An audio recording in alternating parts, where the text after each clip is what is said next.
കേരളത്തിൽ റമദാൻ വ്രതം എന്നാരംഭിക്കുമെന്ന് ഇന്നറിയാം. ഇസ്ലാം മതവിശ്വാസികൾ വ്രതശുദ്ധിയുടെ നാളുകളിലേക്ക് കടക്കുകയാണ്. മാസപ്പിറവിക്കായി കാത്തിരിക്കുകയാണ് വിശ്വാസികൾ. പള്ളികളിലും വീടുകളിലും ഒരുക്കങ്ങൾ പൂർത്തിയായി. ബിസ്മില്ലാഹിർ റഹ്മാനിർ റഹീം. ഇന്നാ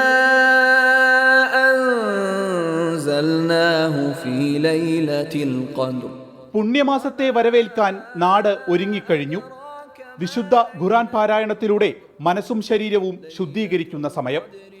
നന്മയ്ക്കായി പ്രവർത്തിക്കേണ്ട മാസമാണിതെന്ന് സെയ്ദ് ഇബ്രാഹിമുൽ ഖലീൽ അൽ ബുഖാരി.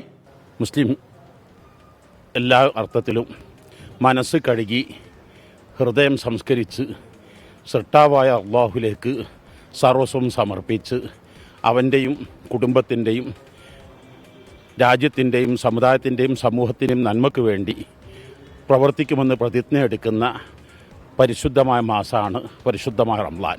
മലപ്പുറം മഅദിൻ അക്കാദമിയിലെ ഗ്രാൻഡ് മസ്ജിദ് നവീകരണം പൂർത്തിയാക്കി.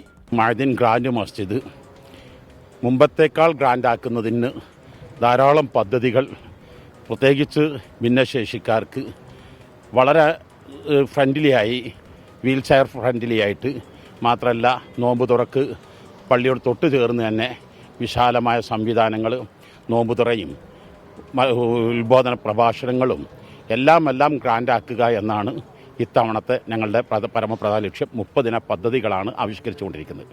സമൂഹ നോമ്പുതുറകൾ, പ്രഭാഷണങ്ങൾ, പണ്ഡിതരുടെ ക്ലാസുകളുമായി ഒരു മാസം ഇനി പ്രാർത്ഥനാരാപ്പകലുകൾ.